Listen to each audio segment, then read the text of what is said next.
आज हम लोग शक्ति की पूजा करने के लिए एकत्रित हुए हैं। शक्ति का मतलब पूरी ही शक्तियाँ और किसी एक विशेष शक्ति की बात नहीं।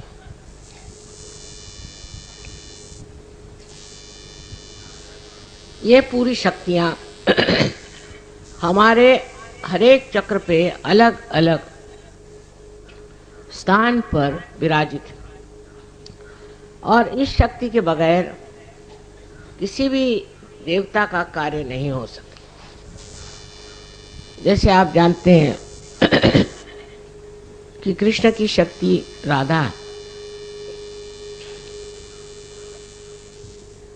और राम की शक्ति सीता और विष्णु की लक्ष्मी। इसी प्रकार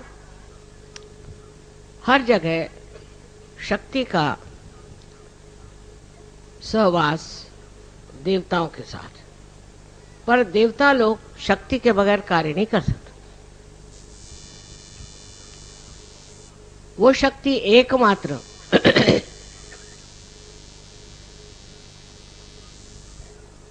आपके हृदय चक्र में बीचों बीच जगदम्बा स्वरूपी विराजमान। ये जगदम्बा शक्ति बहुत शक्तिमान है। उससे आगे गुजरने के बाद आप जानते हैं कि कहीं वो माता स्वरूप और कहीं वो पत्नी स्वरूप देवताओं के साथ रहती है। तो शक्ति का पूजन माने सारे ही देवताओं के शक्ति का आज पूजन होने वाला है। इस शक्तियों के बिगड़ जाने से ही हमारे चक्र खराब जाते हैं और उसी कारण शारीरिक, मानसिक, बौद्धिक आदि जो भी हमारी समस्याएं हैं खड़ी हो जाती। इसलिए इन शक्तियों को हमेशा प्रसन्न रखें। कहा जाता है कि देवी प्रसन्नो भवेत्। ये प्रसन्न रहना चाहिए। देवी को अप्रसन्न करने से न जाने क्या हो जाए। अब कुंडलिनी के जागरण से इस शक्ति को एक विशेष और एक शक्ति मिली। इन शक्तियों में एक विशेषता और होती है, वो ये है कि सारे दूर सर्वव्यापी शक्ति जो परम चैतन्य, जो आदिशक्ति की शक्ति है, उससे इसकी एकाकारिता एकदम हो जाती है। उस एकाकारिता के कारण इसके अंदर वो शक्ति आ जाती है। इन छोटी छोटी, जिनको कहना चाहिए विभक्त शक्तियां हैं, उसमें पूरी तरह से एकत्रित एकाकारिता शक्ति का संचार हो जाता है। माने ये कि अगर समझ लीजिए आपकी हृदय की शक्ति कमजोर तो उसका संबंध जब इस परम चैतन्य से हो जाता है तो वो निर्बल शक्ति शक्तिशालिनी हो जाती है और उसका संदेश सारे शक्तियों के पास पहुंच जाता है कि अब कोई फिक्र करने की बात नहीं है, अब ये शक्ति जो है प्रबल हो गई। पर शक्ति जो है वो स्त्री स्वरूप है और देवता जो है वो पुरुष स्वरूप है। सो स्त्री का मान रखना, स्त्री का आदर रखना, गृह लक्ष्मी को गृह लक्ष्मी जैसे रखना आदि बहुत जरूरी बातें हैं जो हमारे यहाँ जो पुरुष हैं उनको सीखना चाहिए। इसका मतलब ये नहीं कि औरतें उनको हमेशा लेक्चर झाड़ते रहे या उनसे बिगड़ते रहे। औरतों को तो गृहलक्ष्मी के स्वरूप होकर के अपने पति और अपने बच्चे, घर द्वार, सबकी सेवा तो करनी होती है। उसको तो एक ही काम होता है, पति को हजारों काम होते हैं और वो ठीक से निभा करें, उसको ठीक से संभालें, ये बहुत जरूरी है। लेकिन पति का कार्य होता है कि अपनी पत्नी को देवी स्वरूप माने, अपने पत्नी को घर की शक्ति माने और उसका उसके साथ जो संबंध हो वो निश्चल और शुद्ध हो।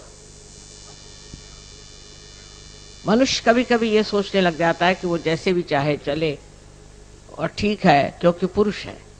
ये उसको बड़ी गलतफहमी है। इस तरह से करने से उस पे जो संकट आने हैं वो आते, और पत्नी कितने भी वो संकट झेल रहे तो भी उसका कुछ कह नहीं सकते, क्योंकि अगर आप स्त्री को सताएंगे तो वहां पर देवताओं का रमण नहीं हो सकता। घर की औरत को जिद नहीं करनी चाहिए, पति को खुश रखना चाहिए, घर द्वार को ठीक रखना चाहिए। ये तो बात सही है, पर सबसे बड़ी बात यह है कि घर की गृहलक्ष्मी जो है वो घर की शक्ति है। इसलिए उससे एक तरह की बड़ी गहरी एकाकारिता साध्य करनी चाहिए।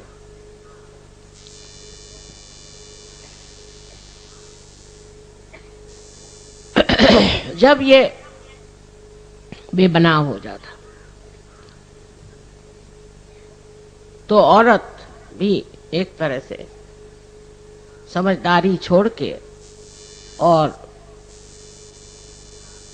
नाराज हो जाती है, कभी कभी बहुत ज्यादा स्फोटक होती है, कभी झगड़ा करती है। उससे बच्चों पे बुरा असर आता है और फिर समाज टूटने लग जाता है। समाज जब टूटता जाएगा तो बच्चे भी टूटते जाएंगे, उनके अंदर भी गलत गलत चीजें आ जाएंगी और वो भी रास्ते पर नहीं आए।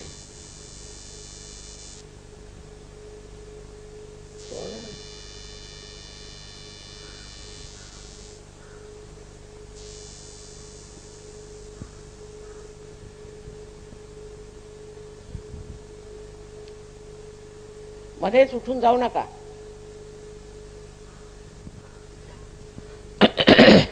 और जो घर की डिसिप्लिन है वो खराब हो जाती है। जिस घर में डिसिप्लिन नहीं होगी उसके बच्चे खराब हो जाए, उसका समाज खराब हो जाएगा। आज विलायत में क्या हो रहा है, वहां की स्त्री इसकी जिम्मेदार नहीं समझती कि उसको समाज को बना के रखना है, समझदारी से रहना है, और पूरे समय लड़ती रहती है। लड़ने झगड़ने से कभी भी घर में शांति नहीं आ सकती।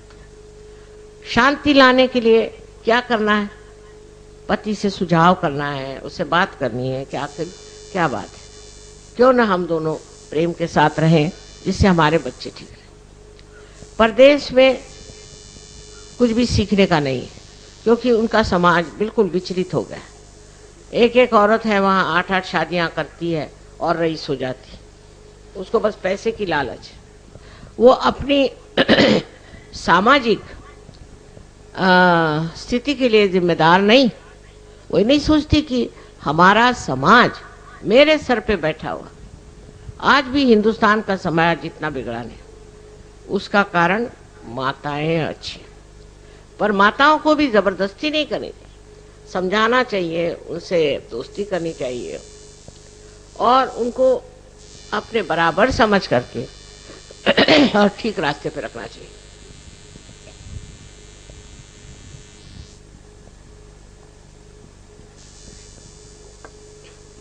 अगर हमारा समाज ठीक हो जाए तो जो दुविधाओं में हम पड़ा हुए हैं, जो हमारे हम सुनते हैं कि खून की खराबी हो रही है, बॉम्ब फूट रहे हैं, फलाना हो रहा है, इस तरह का आशंकित जीवन जो हमारे ऊपर लद गया है, उसका कारण है इन लोगों की माएं।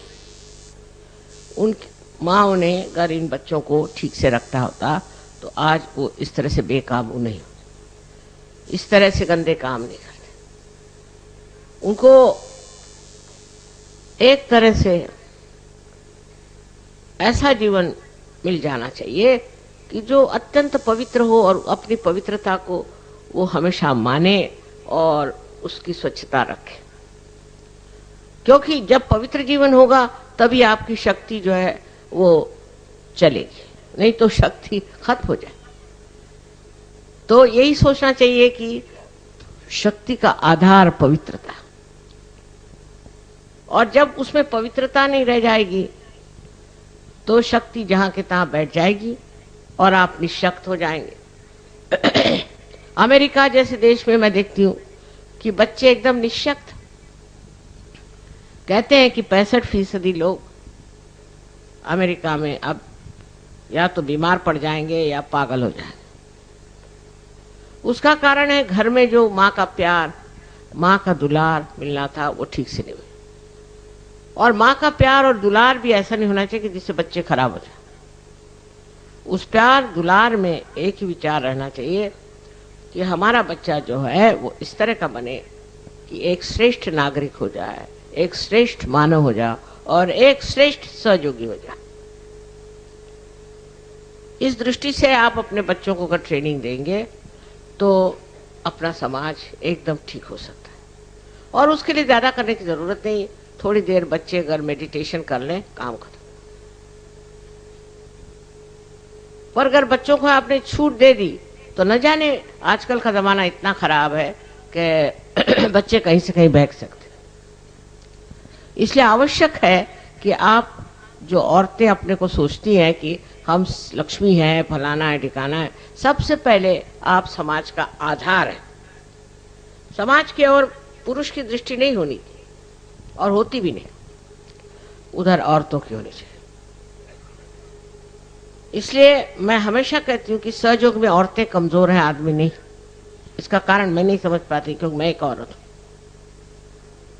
औरतों को ध्यान धारणा और सर्च के बारे में सब मालूमात होनी बहुत जरूरी, क्योंकि औरतों के ही कारण हम आज समाज को ठीक कर सकते। आदमियों का तो चल ही रहा है मामला, कहीं उनका राजकारण है तो कहीं अर्थव्यवस्था है, यह है, उससे आपको कोई मतलब नहीं। आप अपने बच्चों को ठीक करिए और उसके लिए आप भी रोज ध्यान करें, आप भी आदर करें, आप भी गहरे उतरे। गहराई लिए हुए कितनी औरतें हैं, और जब कभी मिलती भी हो तो अपने ही रोना लिए बैठे रहते हैं। इसलिए मैं आज कह रही हूं कि अगर आप शक्ति हैं तो आप शक्ति स्वरूपा होइए और उससे जो समाज का भला करना हो करिए, उससे आपके देश का, अनेक देशों का कल्याण हो सकता है और देशों के सामने एक बड़ा भारी उज्जवल उदाहरण हो जाए। लोग देखकर सोचेंगे वाह क्या चाहिए। इस तरह का अपना देश अभी हुआ नहीं। अपने देश में अब भी इतनी खराबियां औरतों में आ गई हैं। एक तो फौरन विदेशी चीजों से बहुत जल्दी प्रभावित होना, सिनेमा उन्माद से बहुत ज्यादा प्रभावित होना और अपने को कच्चा दिखाना, जैसे कि सिनेमा की नटियां हैं वैसे बनने की कोशिश करना। मैंने अभी सोचा था एक लड़की के बारे में कि उसकी शादी करा दें, तो खबर हुई कि उस शीशे के सामने 3-3 घंटे बैठी रहती है। तो वो फिर अपने बच्चों को कब देखेगी, अपने घर वालों को कब देखेगी? वो इतने शीशे के सामने बैठने लायक है क्या? उसकी क्या इतनी जरूरत है? और इतना भी करके क्या शक्ल निकल रही है वो भी देख लीजिए। हम तो 5 मिनट से ज्यादा शीशे के सामने नहीं बैठते, 5 मिनट वो भी काफी हो गया। और इसी प्रकार फिर बढ़ते बढ़ते लड़कियां जो है गलत रास्ते पे जाती है। दूसरी वो लड़कियां जो बिगड़ गई हैं, जो कॉन्वेंट की पढ़ी हुई हैं, जिनको अंग्रेजी तबीयत जिन्होंने सीखी हुई है, वो इनको नीचा दिखाती हैं। उनके नीचे दिखाने से ये लोग भी उसी तरह से चलने लगते हैं। आपको चाहिए कि ऐसे लड़कियों को खुद आप सोचें कि ये कहाँ है, ये तो बिल्कुल गुलामी में फंसी हुई है। आज ये कपड़ा आया तो वो पहन लिया, कल दूसरा कपड़ा आया तो वो पहन लिया, घर में ढेर की ढेर लगा के रख देंगे। इससे मनुष्य की शोभा नहीं बढ़ती और विशेषकर स्त्री की शोभा इस रोज के कपड़े बदलने से और फैशन करने से नहीं बढ़ती। अपनी शक्ति की जो भक्ति है वो करना चाहिए, उसको समझना चाहिए। उससे जो आपके अंदर एक अप्रतिम विशेष आशीर्वाद मिलेगा, उससे आप सारे ही प्रश्न किसी भी तकलीफ के बगैर ठीक कर सकते हैं। क्योंकि अब आपकी एकाकारिता इस सर्वव्यापी शक्ति से हो गई। तो लड़ने झगड़ने से कुछ नहीं होता। शांति से ध्यान करके, समझदारी रख के अपने बच्चों को सीधे रास्ते पे लाना चाहिए। अब पति जो है वो बहुत ज्यादा, समझ लीजिए, राइट साइडेड है, बहुत सोच रहा है, ये करूंगा वो करूंगा वो करूंगा। लेकिन औरत को उस तरह नहीं होना चाहिए। उसको एक किस तरह से मैं समाऊं, समा जाना चाहिए। अपने घर खानदान में उसको समा जाना चाहिए। समुंदर है, उसको एक तरफ से दबाओ तो दूसरी जगह समा जाता। इसी प्रकार स्त्री का हृदय होना चाहिए कि उसको एक तरफ से तकलीफ हुई, दूसरी जगह समा जाए। समाना माने क्या? समाना माने एकाकारिता। एकाकारिता लानी चाहिए। जब वो ये नहीं ला सकती तो वो शक्ति नहीं है। अगर वो झगड़ा करती है और सबसे वाद विवाद ही करती है तो वो शक्ति नहीं है। शक्ति का मतलब ही यह है कि आप सब चीज में समा सके, सबसे ऊंचे कुछ भी हो उससे आप ऊपर हो जाए, तभी आप शक्ति हैं। और अगर आप उससे दब गए तो आप शक्ति नहीं, आप निशक्त। स्त्री के बारे में हमारे देश में अनेक बातें कही गई और हम अपने भारत माता को भी, उसको भी हम एक माँ के रूप में देखते। हमारे यहाँ माँ बहुत बड़ी चीज मानी जाती है, क्योंकि वो लड़के को गलत रास्ते से बचाती है, उसको सही तरीके से बड़ा करती है, उसको वो ऐसे बहुमूल्य गुण देती है जो उसको जिंदगी भर के लिए पूरे पड़े। ऐसी हालत में आप लोगों को ये सोचना चाहिए, क्या हम अपने घर में शांति, सुख और आनंद देते हैं? घर पे पति आया और आप लड़ाई झगड़ा शुरू कर देते, या नहीं तो बस रंदो रंदो रंदो, इस तरह से एक अछूतापन। अगर आप घर में आनंद और प्रेम की सृष्टि करें तो आपके बच्चे ठीक से पनप जाए। उसी प्रकार पुरुषों के लिए बहुत जरूरी है कि हर समय अपनी बीवी से मजाक करना कोई बड़ी अच्छी बात नहीं। नॉर्थ इंडिया में बहुत ज्यादा है, बीवी का बड़ा मजाक करते रहे सुबह शाम। उसमें कोई बड़ी भारी बुद्धि चातुर्य नहीं है, बेकार की बात है। अपने बीवी के गुण देखिए, जरूर नहीं उसको बखानिए, पर उसको समझिए और उन गुणों से परिचित हो करके और उसका मान पान सब रखना चाहिए। आज मैं इसलिए बात कह रही हूँ कि बहुत सी औरतें सहयोग में आई हैं, लेकिन अब भी उनमें कर्मकांड बहुत,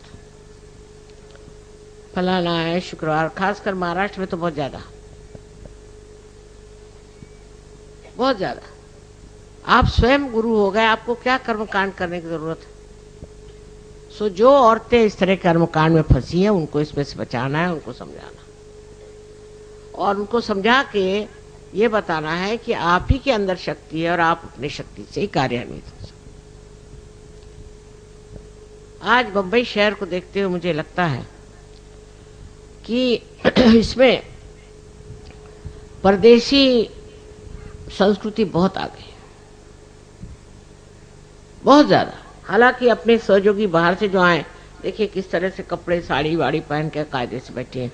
सब पढ़ी लिखी बड़े घर की लड़कियां, पर कायदे से बैठे। और हमारे यहाँ मैंने जो देखा ये कि रात दिन लड़कियों के शौक ही नहीं पूरे हो रहे। होटलों में जाना, होटलों में खाना बनाना, खाना आता जाता तो कुछ नहीं, और घूमने का शौक, दुनिया भर के शौक। एक शौक अगर आ जाए कि सबको मैं आनंद देने वाली एक शक्ति हूँ, उस शौक को आप पूरा करें तो देखिए समाज बदलेगा। और आदमियों को भी इस चीज का वर्णन करना चाहिए, इस चीज को मानना चाहिए। और इसी तरह से स्त्री का मान रखने से ही हमारा समाज ठीक हो, क्योंकि समाज स्त्री पर निर्भर है, पुरुषों पर नहीं। अब दूसरी बात जो हमें सोचनी है वो ये कि पुरुषों के मामले में हम लोगों ने जो देखा है वो यही है कि उनके हाथ में राजकारण और देश की अर्थव्यवस्थाएं, उस ओर भी उनको ध्यान देना चाहिए। अर्थव्यवस्था है जैसी भी है, बुरी हो अच्छी हो, देश के लिए त्याग करना चाहिए। हमें तो आश्चर्य लगता है कि हम दो दुनिया में रहे। जब हम छोटे थे हमारे पिताजी जेल में, माताजी जेल में, सब घर में कोई नहीं, और हम लोग अच्छे बड़े घरों से निकल के झोपड़ियों में रहते थे और बहुत खुश थे। सारा पैसा, हमारी माँ के सब जेवर गांधी जी को उन्होंने दे डाला। इतनी त्यागमयी प्रवृत्ति थी। हमारे पिताजी इतने त्यागमय थे, उनके पास इतने महंगे महंगे सूट थे। जब वो कांग्रेस में आए तो उन्होंने चौराहे पे जाके सब जला दिए। वो लोग कुछ और ही थे, जो हमने लोग देखे वो कुछ और थे। ऐसे तो आजकल कोई देखा ही नहीं जाता कि जो त्याग की बात करता होगा। ज़्यादातर लोग पैसा कैसे कमाना चाहिए, किसका जेब कैसे काटना चाहिए, इसी सोचते हैं। वो लोग भी राजकारण में रहे, वो लोग भी मेंबर पार्लियामेंट थे और वो लोग भी कॉन्स्टिट्यूशन असेंबली के मेंबर्स थे, लेकिन उनमें सिर्फ त्याग की बुद्धि थी। मैंने तो देखा कि अच्छा चलो ये कारपेट रखा ना, दे दो, बेच डालेंगे, उससे ही कुछ पैसा मिल जाए। जो घर में रखा है दे दो, क्या करने का है। इतने त्याग वाले ऐसे लोग हमने देखे। और उसके बाद आजकल ये जो भिखारी सबके पैसे मार रहे हैं वो भी देख रहे हैं। सो बड़ा दुख लगता है कि इतना अंतर कैसे आ गया। 50 साल में ये क्या हो गया, कहाँ से कहाँ अपना देश ऐसा क्यों चला गया। इतनी लालसा, इतना पैसा, करोड़ों रुपए हो गए तो भी उनको समाधान नहीं, तो भी वो किसी तरह से और जुड़ो और जुड़ो और जुड़ो, और सत्ता के पीछे में दौड़ेगा। यह पुरुषों को समझना चाहिए कि हमने क्या त्याग किया, हमारे फैमिली के हमने क्या त्याग किया, हमने अपने देश के लिए क्या त्याग किया, हमने इस विश्व के लिए क्या त्याग किया। कुछ तो हमने दिया कि ऐसे ही हम आए और सब दुनिया को लूट खसोट के चले गए।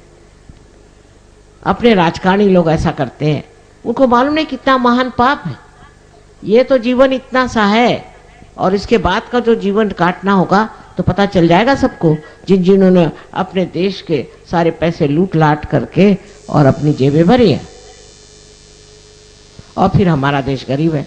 ऐसे चोर लोग अगर आपके राजकारणी नेता होंगे तो और क्या होगा। और अब फिर इलेक्शन आ रहा है, इसमें किसी भी चोर को वोट नहीं देना। सजोगों को ईश्वर कर लेना है कि चोर को वोट मत दो, और जहां भी इश्ताहारात लगाने हैं कि चोर को वोट मत दो।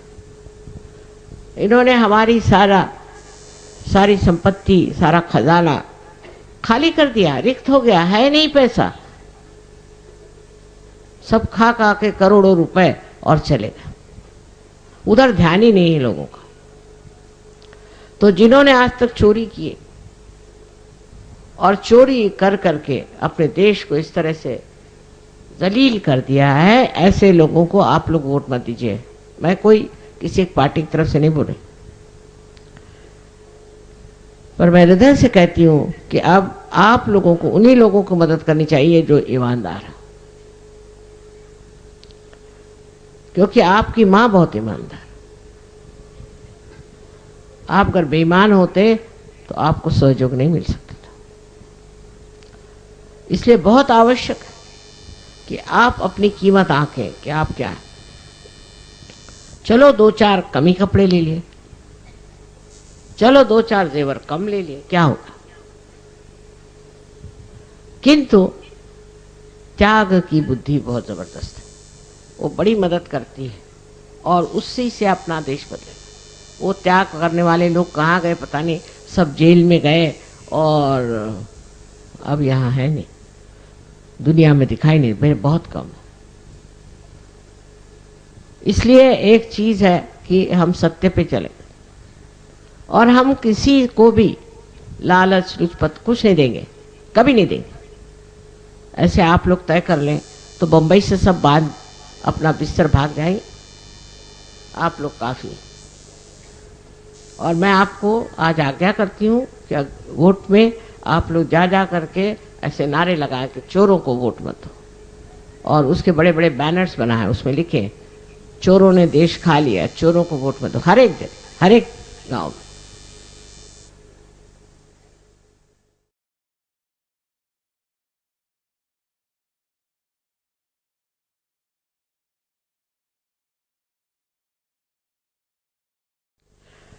I was telling them about the Shakti is the woman. Man cannot do without the woman. She is the power behind it. But how you treat your Shakti is very important. How you look after your wife is very important. I was telling them in the West, marriages are broken, families are broken, the children are on the on the road, and there is no discipline at all. No discipline of any kind. You can't say what sort of children they'll be tomorrow.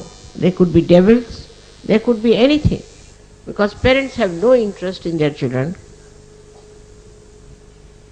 and parents have no interest in themselves. So first of all, the family has to be all right. You must know that you have married. So many people got married now in Sahaja Yoga. So I have to tell them, at the very outset you must decide that you will see the good points of your partner. And you must promise and take a challenge that we are going to make a very happy married life. Very easy to find faults with others because your eyes are outward. If you could somehow turn them inside, you will be surprised that you have many more defects than they have. And it's the responsibility of the women to look after the society. If something has gone wrong with your society, it is because of the women who don't understand what is their job, what is their duty, and their attention has gone so low that they try to compare themselves with the cheap women, with the cheap actresses, and also women without any ideals in their life. You being Sahaja Yogis, you have to understand that you are not like these horrible women. You are a special type, and you must not take to all the stupid things that these women are doing for money. It amounts to prostitution, I think, the way things people are doing for money. So be satisfied. And if you are satisfied, you will really enjoy yourself. You will enjoy your family life. The woman who is not satisfied always finds faults with others, always is demanding something, can never make a good wife, and can never make a good society. And this society which she will make will destroy the next society. Of course, the men must respect women and respect the great qualities in them. Their satisfaction, their patience, their understanding, everything must be respected. And they should not make fun of their wives all the time.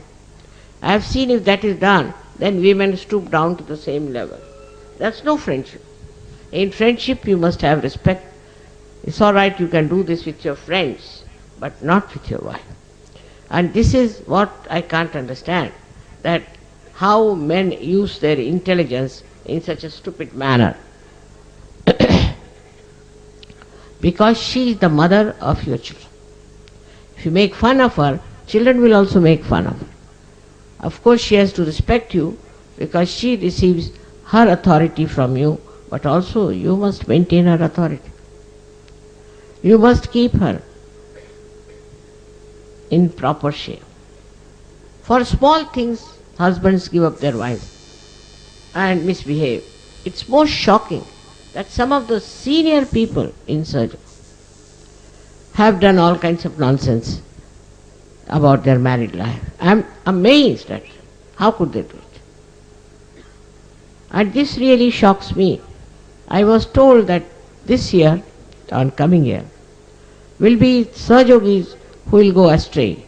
They'll do dirty things, bad things,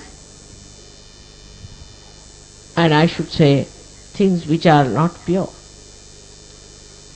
And they will destroy Sahajoga. If they are predicted like that, you can imagine at this age of mine I'll have to fight it. But you all can fight it by understanding that this is not your life, this is not a Sahaj life, and you have to live in a Sahaj manner. Must bring a good name to Sahajoga. Not artificially, but really. People should say that if they have met any saints, they are in Sahajoga. The other day also I have said that miserliness is not the quality of a Sahajogi. Because he knows he'll get whatever he wants. Should go on distributing as much as he can. All this is going to work out in the favor. More than men, women are miserly. They look after their children, but not others' children, not other people. So if the women become more socialistic, it would be a better idea. And it will help them a lot to do justice to their own Shakti, because she wants, your Shakti within wants you to be generous, to be kind, to be loving. If you are not loving, then it's not going to work.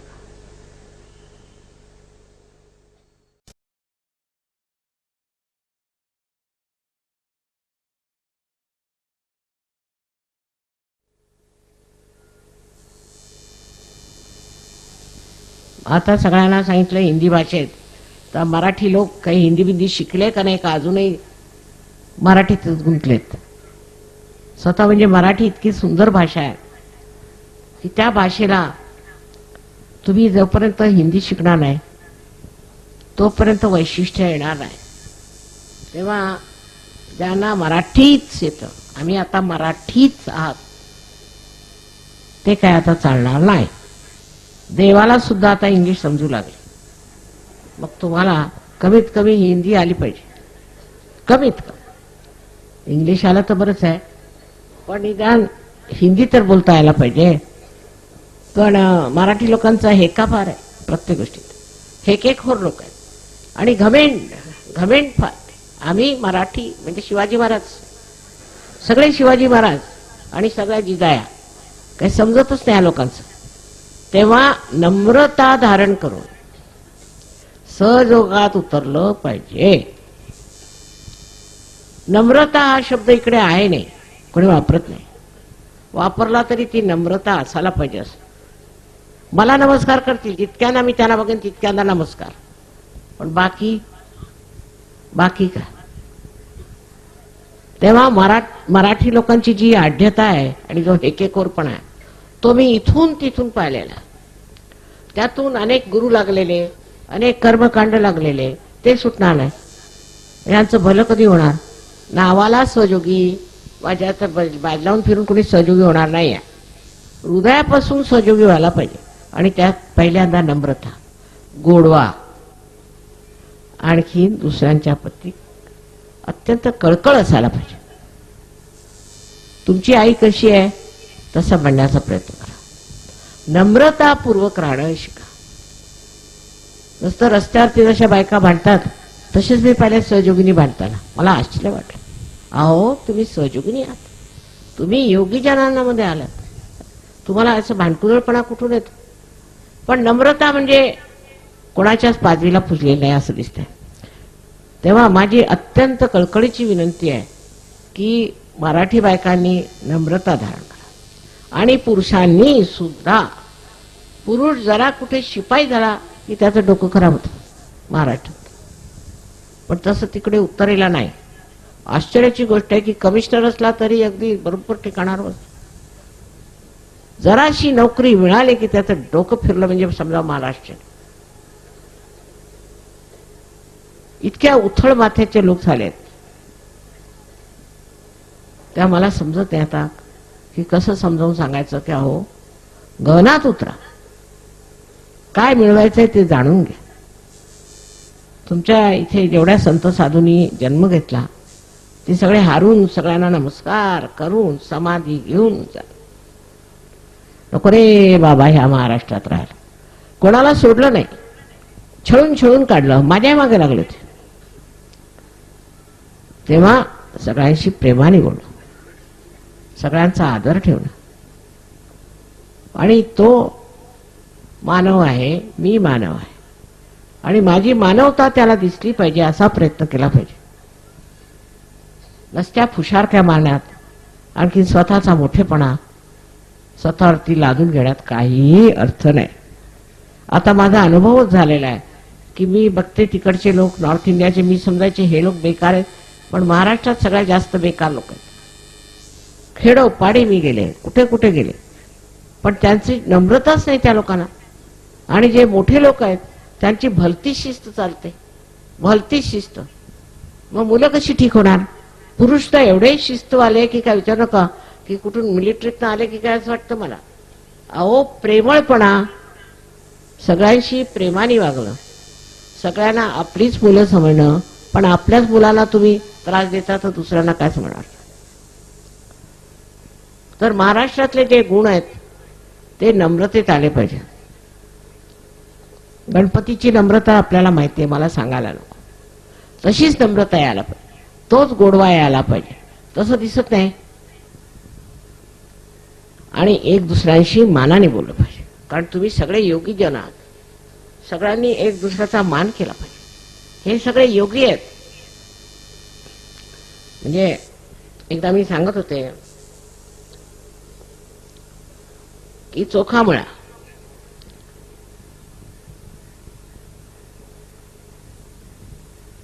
आणि ही मंडळी निघाली. त्यांचं म्हणणं हा महार आहे जातीचा. तर तुकारामांनी अभंग लिहिलेत की मी महार झालो हेच बरं झालं. अशी अनेक उदाहरणं या साधू संतांची आहेत. पण ते आले, त्यांना तुम्ही झोडपून काढलं आणि ते निघून गेले. काही डोक्यात गेलेलं नाही लोकांचे, काही समज आलेला नाही. कोणत्याही तऱ्हेचं प्रेम असं तुमच्या आदर्शात नाहीच. मी काँग्रेसचे ते युवा शक्तीचे आले, त्यांना विचारलं का हो तुमचं धोरण काय? धोरण काहीच नाही. मग धोरणाशिवाय निघाले का? नाही, आमचे जे मोठे सांगतात तेच आम्ही करतो. म्हटलं तुमचे मोठे सगळे पैसे खातात, तुम्ही तेच करता? हो म्हणे, आम्ही तेच करतो. आधी भोळेपणाने. तर महामूर्खांचं इथं काम नाही आहे, मूढांचं काम नाही आहे. परत परत त्याला पाहिजे जातीच. आता कसंही करून महाराष्ट्राची स्थिती नीट करावी आणि इथल्या तरुण मुलांचा आदर ठेवावा, त्यांचा मान ठेवला पाहिजे. मला मुळीच आवडलं नाही तुम्हाला रानावनात पाठवलं आणि तुम्हाला पूजेलाही बसू दिलं नाही. मी स्पष्ट सांगितलं असं करून चालणार नाही.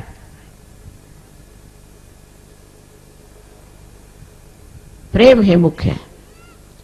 आपण किती कोणावर प्रेम करतो ते मोजायचं नसतं, नुसतं ते प्रेम वाहतं असं निर्वाद हे व्हायला पाहिजे. सगळ्यांना प्रेमाने आदराने वागून एक नवीन आम्हाला सहयोगांचा समाज स्थापन करायचा आहे. केलाय म्हणा, पण अजून जरासा एवढा चमकत नाही, तो चमकावलाच आहे. ते तुमच्या वागण्याने, तुमच्या प्रेमाने उथमलेल्या शब्दांनी, प्रत्येक गोष्टीने स्पष्ट होईल आणि आपला समाज अत्यंत सुंदर समाज होईल. अत्यंत सुंदर. म्हणून जे वाईट ते नकोच आणि जे चांगलं ते हवं, अशी प्रवृत्ती बाळगून सगळ्यांनी राहायला पाहिजे. सगळ्यांना माझा अनंत आशीर्वाद.